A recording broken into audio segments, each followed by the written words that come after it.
ญรับฟังรายการธรรมะประทีปสองทางดำเนินรายการโดยหลวงพ่อพระครูสุจิตานุรักษ์หลวงพ่อเจ้าคณะอำเภอฝาง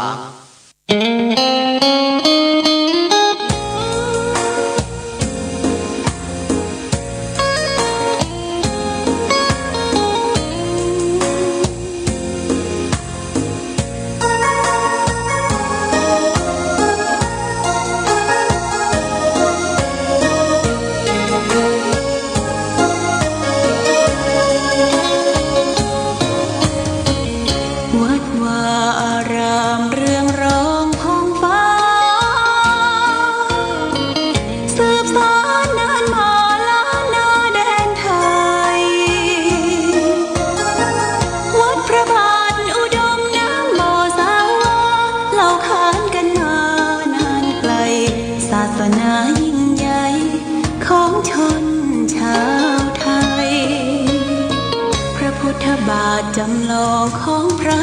สัมมาองค์พระศาสดาพุทธบูชากราบไหว้องค์พระเจ้าฝางอุดมศิลป์ผู้สร้างสรรค์มานานไกลนามอุดมก้องไปสมในฉายาก่อนเป็นวัดร้างโบราณสืบสาน2524พระมหาราชครูเกษราปัญญาปรมัตติกาจารย์จากวัดดับภัยเชียงใหม่สืบสานเวลาผ่าน131 ปีนานไกลวัดพระบาทอุดมรุ่งเรืองงามตาเจ้าน้อยบุญทาวงศาคาหลวงพวงเชียงใหม่ปกครองหัวเมืองฟ้าทุ่มเทแรงกายแรงใจทุกชาติพันธุ์รวมใจรักษามัคคี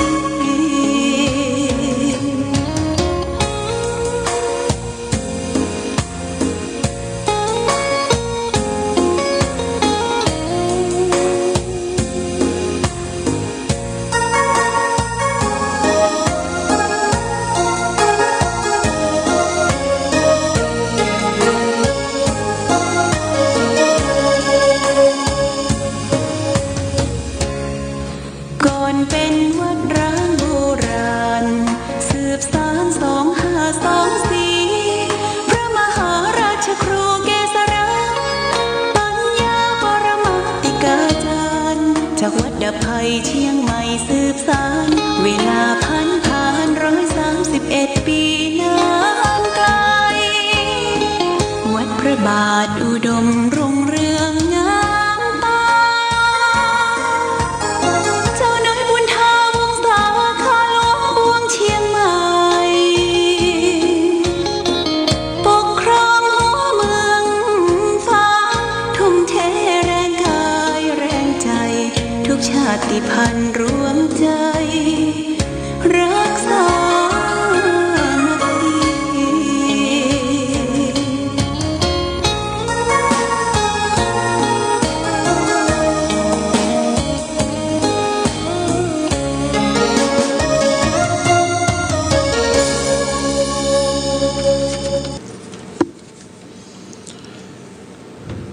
เจริญสุขศรัทธาสาธุชนญาติโยมท่านพุทธบริษัททั้งหลายวันนี้รายการธรรมะประทีปส่องต่างก็ได้มาพบปะกับพ่อแม่พี่น้องศรัทธาสาธุชนญาติโยมแห่งครั้งหนึ่งวันนี้เป็นวันอาทิตย์ที่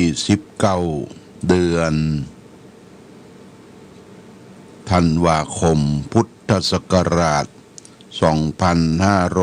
2564ซึ่งตรงกับเดือน3เหนือเดือนอ้ายไต่ขึ้น15 ค่ำ วันนี้เป็นวันพระวันศีลเป็นวันเดือนสามเพ็งญาติโยมเดือนสามเพ็งถ้าภาษาไทยก็เรียกว่าเป็นเดือนมนเดือนมนนะคือหมายความว่าพระจันทร์ในมนแกวดเต็มวันนี้เป็นวันเดือนสามเพ็งก็เป็นวันที่ญาติโยมได้มีโอกาสได้ทำบุญไปวัดไปวาทำบุญสุนทานใส่บาตรญาติปกฟังเทศน์ฟังธรรมประพฤติปฏิบัติธรรมอย่าได้ไปตั้งอยู่ในความประมาทมีโอกาสเกิดมาในชาตินี้ได้พบพระพุทธศาสนาซึ่งเป็นศาสนาที่ยังความสุขให้แก่พ่อแม่พี่น้องศรัทธาประชาชนของเฮาและท่านทั้งหลายพุทธศาสตร์ล้ำเลิศประเสริฐยิ่งเป็นสัตว์จริงแน่แท้อย่านิ่งเฉยเมื่อพบแล้วรัตนะอย่าละเลยอย่าเฉยเมยหมดโอกาสพลาดของดีคำว่ารัตนะก็คือแก้วสามประการอันมีพระพุทธพระธรรมพระสงฆ์อันเป็นสรณะเป็นที่พึ่งของเราทั้งหลายพุทธะหรือพระพุทธเจ้ามีสองลักษณะที่เราจะได้เข้าถึงพุทธะที่เป็นตัวเป็นตนก็คือเจ้าชายสิทธัตถะได้ออกทรงผนวดออกบวชเมื่ออายุได้29 ปีได้บำเพ็ญเพียรธรรม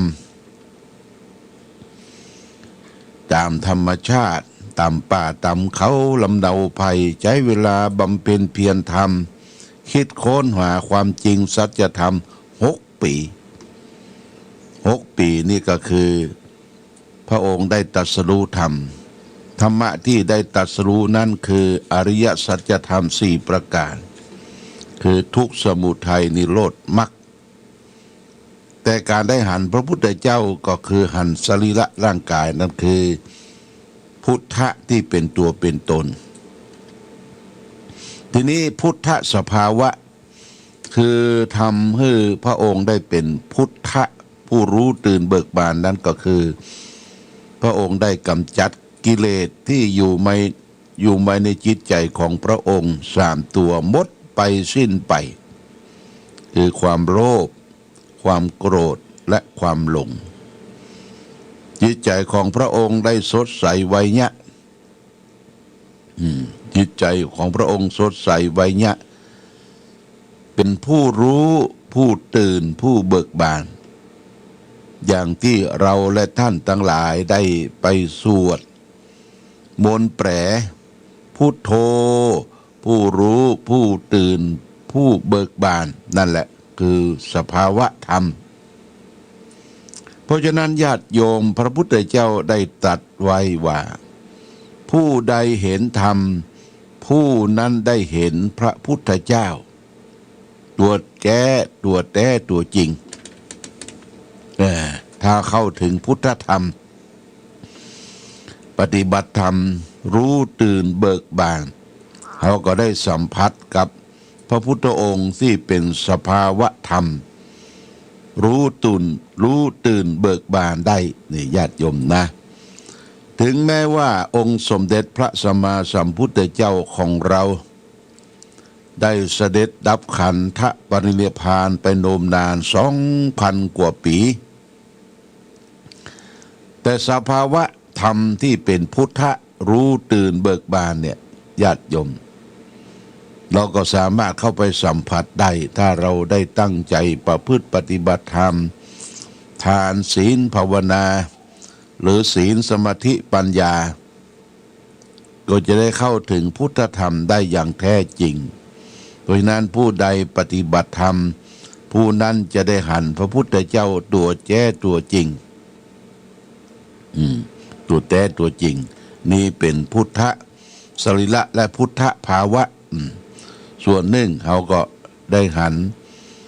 ได้รู้ได้ทราบว่าพระพุทธเจ้าที่เป็นพระพุทธเจ้านั่นคือเจ้าชายสิทธัตถะ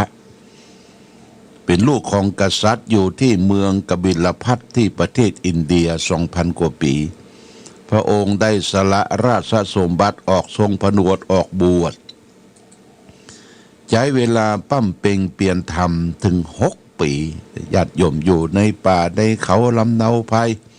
คิดค้นหาหลักการเกิดดับของชีวิตของสังขารทีแรกก็ได้ตรัสรู้ธรรมคืออริยสัจธรรม4 ประการคือทุกข์สมุทัยนิโรธมรรคนี่พุทโธรู้ตื่นเบิกบานทีนี้มาถึงรัตนะที่สองคือธรรมะพระธรรมก็มี2 ในเช่นเดียวกันพระธรรมคือสภาวะที่เป็นธรรมชาติล้วนๆญาติโยมหรือพระธรรมที่เป็นปุคละที่ฐานเป็นตัวเป็นตนก็คือพระธรรมคัมภีร์พระธรรมคัมภีร์ที่เปิ้นเขียนเปิ้นจานไว้เป็นพระไตรปิฎกเป็นหลักธรรมล้วนๆหรือนักปราชญ์โมฆะอาจารย์ได้มาเอามาร้อยกรองมาเขียนไว้เป็นธรรมเป็นผูกเช่นว่าธรรมไลโพธิธรรมมหามูลนิพพานธรรมมหาวิบากธรรมนั่นธรรมนี้ที่ตุเจ้าเอามาเทศมาเทศนาคือเฮาทั้งหลายได้รับทราบรับฟังนี้เป็นพระธรรมในใบลานไปทำใบลานไปทำที่เปิ้นพิมพ์ขึ้นเขียนขึ้นแต่พระธรรมที่เป็นสภาวะธรรมนั้นคือเป็นธรรมะที่เป็นธรรมชาติทุกสิ่งทุกอย่างนั้นเป็นธรรมะหมดในโลกนี้ญาติโยมสิ่งที่มีชีวิตก็ตามสิ่งที่บ่มีชีวิตก็ตามอยู่รอบๆตัวเฮานี่เป็นธรรมะที่มันเป็นธรรมะมันมีสภาพที่เกิดขึ้นตั้งอยู่และก็ดับไปตัวเราก็เช่นเดียวกันตัวต้านตัวสรีระร่างกายเฮานี่ก็เป็นพระธรรมนะมันมีสภาพเหมือนกันเกิดขึ้นตั้งอยู่และดับไปบ่มีอย่างคงแท้แน่นอนเป็นอนิจจังเป็นสภาพบ่เที่ยงเป็นทุกข์และเป็นอนัตตาเป็นของบ่ใช่ตัวบ่ใช่ตนอยู่ในการบังคับบัญชาของตัวเองตัวเก่าบ่ได้นี่คือพระธรรมสภาพพระธรรมตัวเราเนี่ยก็บังคับบัญชาตัวเองบ่ได้ญาติโยมบังคับบัญชาหยังบังคับบัญชาบ่ให้เฮาแก่บ่ให้เฮาเจ็บและบ่ให้เฮาตายบ่ให้เฮาได้พัดพรากจากสิ่งที่เรารักเราชอบใจทั้งหมดทั้งสิ้นนี่คือพระธรรมที่เป็นธรรมชาติเกิดขึ้นตั้งอยู่ดับไปสิ่งนั้นจะมีชีวิตก็ตามบ่มีชีวิตก็ตามมีปัจจัยปรุงแต่งหรือบ่มีปัจจัยปรุงแต่งเป็นสังขารอันใดก็ตามเนี่ยมันบ่คงที่แน่นอนนี่คือพระธรรม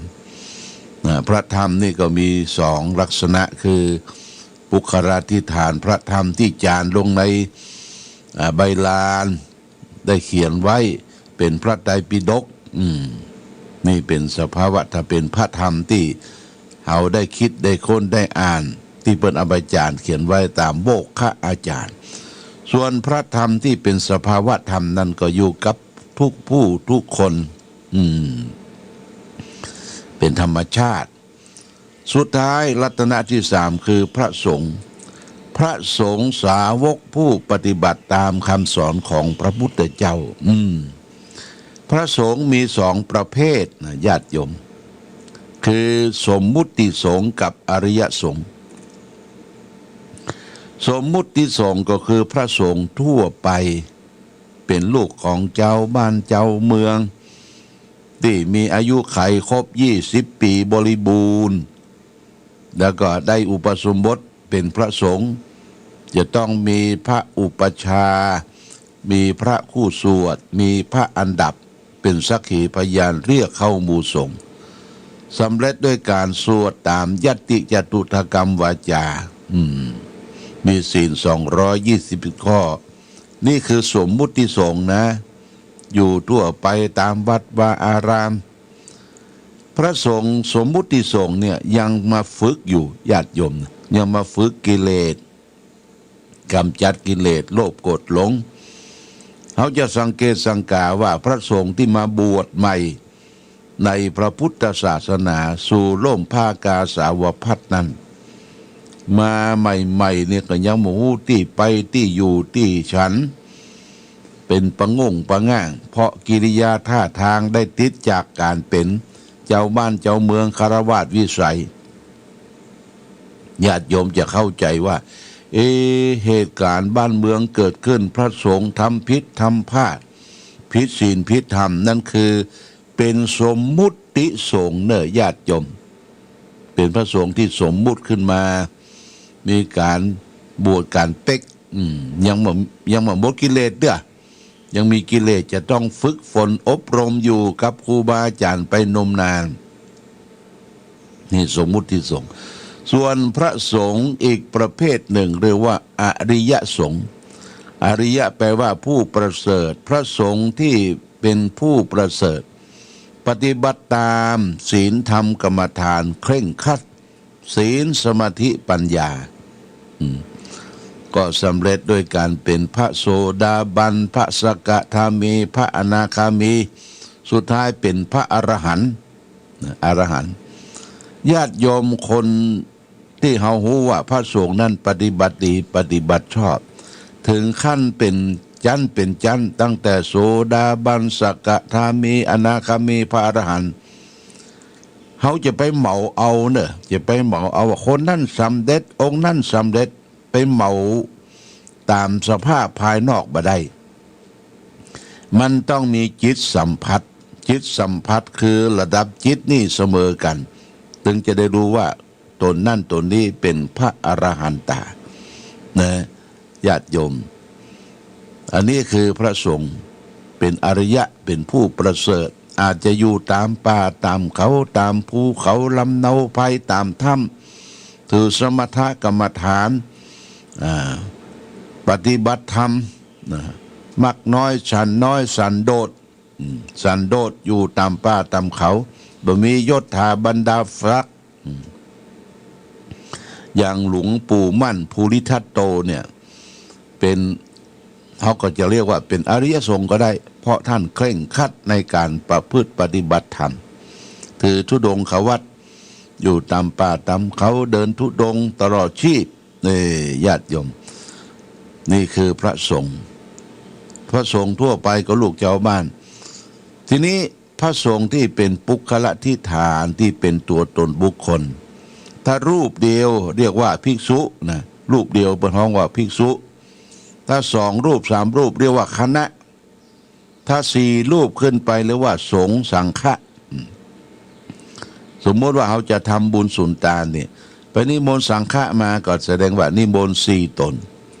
นิมนต์สังฆะไปอัปโลกอุปโลกเข้าบาตรกาอุปโลกสังฆทานเนี่ยจะต้องมี4 ตนนะญาติโยมนี่ฝากไว้ว่ารัตนตรัยคือพระพุทธพระธรรมพระสงฆ์เนี่ยเราต้องเข้าใจว่าพระรัตนตรัยที่เป็นภาวะที่เป็นปุคละทิฏฐานที่จิตวิญญาณเราจะเข้าถึงอย่าง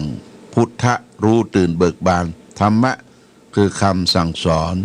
ทำให้รู้ตื่นเบิกบานนั้นพระสงฆ์ก็คืออริยะผู้ประเสริฐนี่ญาติโยมฝากไว้เป็นหลักคิดคือแก่เราและท่านทั้งหลายเราจะต้องศึกษาเข้าใจอย่างท่องแท้พระพุทธพระธรรมพระสงฆ์นี่ญาติโยมเอาละวันนี้ก็เวลา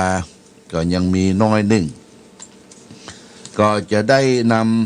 ำเรียกว่าอนุโมทนากับญาติโยมเพราะว่าเราก็จะได้ขึ้นปีใหม่ละขึ้นปีใหม่ปี2565นี่นะขึ้นปีใหม่วันที่1เขาก็จะได้ทำบุญสุนทานแล้วแต่ทางการบ้านเมืองเพิ่นจะได้กำหนดทำบุญตักบาตรที่ไหนเขาก็ลองฟังก่อนเนาะญาติโยมในช่วงนี้ก็ยังมีโรคภัยไข้เจ็บเข้ามาอุบาททั่วไปอยู่ โรคโควิด -19 กลายพันธุ์นี่โอเมคอนนี่กำลังระบาดทั่วไปวันที่3 มกราคมนี้เขาก็จะทำบุญสุนตานหรือว่าสืบชะตาหลวงขึ้นปีใหม่คำว่าสืบชะตานี่เขาก็จะต้องมีเครื่องอุปกรณ์คงชะตาแล้วก็นิมนต์ตุเจ้ามาเจริญพุทธมนต์มีการเต้ธรรมแสดงธรรมตัวนึ่งผูกเพื่อให้เป็นมังกละเป็นมงคลแก่ญาติโยมที่ได้ร่วมประกอบพิธีสืบชะตาเจ้าภาพกันเทศที่จะเทศธรรมะชื่อว่าใจทั้ง7ประการใจเนี้ยมงคล7ประการนี่ก็คือคุณแม่อัมภัยสิริมิตรตระกูลบ้านหมู่1สันทรายมีบริจาคมาแล้วเป็นกองทุนกันเทศกันใหญ่ 2,500 บาทเจ้าภาพคงชะตาขาดไปแห่งเจ้าเนยญาติโยมมันจะต้องมี4 ปันก็มีคุณกนกพิษชัยนาร้าน2พี่น้องสันทราย 1,000 บาทแม่จันสมวงเขียนพ่อน้อยกระสมวงเขียนบ้านม่อนปิ่นใต้อันนี้ก็รับเป็นเจ้าภาพคงชะตาให้ 1,000 บาทแล้วก็มีห้างหุ้นส่วนจำกัดโชคยิ่งเจริญฝางนี่ก็ 1,000 บาท4 ปันละก็ค้างแห่งปัน1เนื้อญาติโยมเนอะอันนี้คงชะตาสำหรับที่จะได้ปูจากับป้อนานเพิ่นจะมาตั้งคงชะตาเปิ้นหอเปิ้นเน็บเปิ้นแปลงเรียบร้อยโง่สวยจดงดงามนี่โมทนาแล้วก็เจ้าภาพที่เราจะถวายพระเจ้าพระสงฆ์ที่มาเจริญพระพุทธมนต์เรียกว่าทำบุญขึ้นปีใหม่โดยก็มีเจ้าภาพสังฆยทานนี่เอานิมนต์ตุเจ้าอยู่21เนี่ย21นี่ทางสำนักปฏิบัติธรรมเขาถือว่าเป็นพระคุณของป้อคุณปองป้อสำนักปฏิบัติธรรมมันก็เป็นแรงที่21ถ้าปิ้นเอาเลข1ไว้ตั้งหน้าเลข2ไว้หลังก็เป็นพระคุณของแม่เลข1เลข2เนี่ยมีความสำคัญถ้ารวมกันก็เป็น3เป็นพระรัตนตรัยพระพุทธพระธรรมพระสงฆ์เจ้าภาพสังฆยทานก็มีพ่อหมออินทรแม่จงดีเชื้อคันธาบ้านสันทรายของน้อย 1,000 บาทแม่พัดกูลันบ้านแม่ศูนย์ต้นซ่าน 1,000 บาทแม่จันตาชัยวงศ์บ้านสวนดอก 1,000 บาทแม่ขันแก้วปันหมอกบ้านหนองห้องตุนหนุน 1,000 บาทแม่อำพันธ์กองบุญแม่ใจหมู่7 1,000 บาทคุณละพีพันธ์เครือโยหลังทกสฝาง 1,000 บาทบนานปทุมวงเปงเจ๊แดงกิตติกุล 1,000 บาทแม่อลงกฎชัยวิสิทธิ์แม่ขา 1,000 บาทคุณสุภกิจคุณพันนีชัยวิสิทธิ์แม่ขา 1,000 บาทแม่นิธามูลเทียนบ้านบ่อนปิ่น 1,000 บาทป้อเดาตอนแม่มีชัยพิญโยพาสปางปอย 1,000 บาทแม่อำพรบุญกำบ้านสันปนัย 1,000 บาทแล้วก็มีคุณวีนาพงษ์อมรพรหมหจก.โชคยิ่งเจริญ 1,000 บาทคุณกนกพิษชัยนาร้าน2พี่น้องสันทราย 1,000 บาทพ่อโสมแม่ปันตาเหียงบ้านห้วยงูใน 1,000 บาทคุณกันศินีศรีนครินทร์กรุงเทพ 1,000 บาทคุณโคบายโยสิคุณจันทิพย์อินตะปัญญาห้วยงูใน 1,000 บาทนายบุญธรรมนางนิพาแก้วติ๊บบ้านสันตนดู 1,000 บาทนายประนพสุทธเสนานางสายใจหันตระกูลหนองตุ้ม 1,000 บาทและนายเอกชัยพรหมแพทย์โชเฟอร์หลวงพ่ออยู่บ้านดอยใน 1,000 บาทก็ยังค้างอยู่สักสั่ง2สั่งเนอะญาติโยมพระเจ้าพระทั้ง3สั่งเนาะ21นี่ได้20ละ21 22 23เนี่ยถึงอาจารย์พระเจ้าประธรรมโมทนาสาธุเนอะญาติโยมท่านสาธุชนและสำหรับการสืบชะตานะเขาก็จะแปลงเตียนให้ท่านประมาณ100 ชุดนะให้ได้มาปูจากันเป็นเตียนลดเคราะห์สืบชะตารับโจชุดละ108 บาทจะต้องเอามาเข้าในคงชะตาก่อน เอามาสวดมนต์ก่อนญาติโยมมาเสกซ้อมย้อมยอบก่อนมีคุณกนุกพิชัยนาร้านสองพี่น้องนี่จองไว้10 ชุด1,080 บาทแม่จงดีเชียร์กันทาของน้อย1 ชุด108 บาทแล้วก็นางตุนแก้วแม่ห้าง2 ชุด216 บาทแม่นิทามุนเทียนบ้อนปิ่น1 ชุดแล้วก็แม่คำทองมีแม่สูนน้อย3 ชุดคุณวีนาพรหมมนพรม1 ชุดแม่จันสมวงเขียนบ้อนปิ่น1 ชุดแม่เม็ดสมร่างเสาหิน1 ชุดนายบุญมีฟองจันทร์บ้านสีดงเย็นไซประการ2 ชุดพ่อคำแม่มาพ่อคำมาแม่คำปันฟองมณีบ้านหนองสามแจงแม่ศูนย์1 ชุดนี่เป็นรายชื่อเจ้าภาพจองเตียนเนอะญาติโยมจองเตียนสำหรับซองที่จะสืบชะตาญาติโยมนะใครยังไม่ได้ซองเรียกก็มาเอากันเนอะมาเอากันที่คุณสายใจหานตระกูล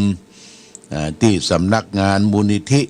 น้ำบ่อสาวาจะมาปูจาเตียนพิเศษก็มีเปละที่หั่นนะซองก็มีหั่นซองนั้นสำหรับครอบครัวธงชาติและเพลงชาติไทยเป็นสัญลักษณ์ของความเป็นไทย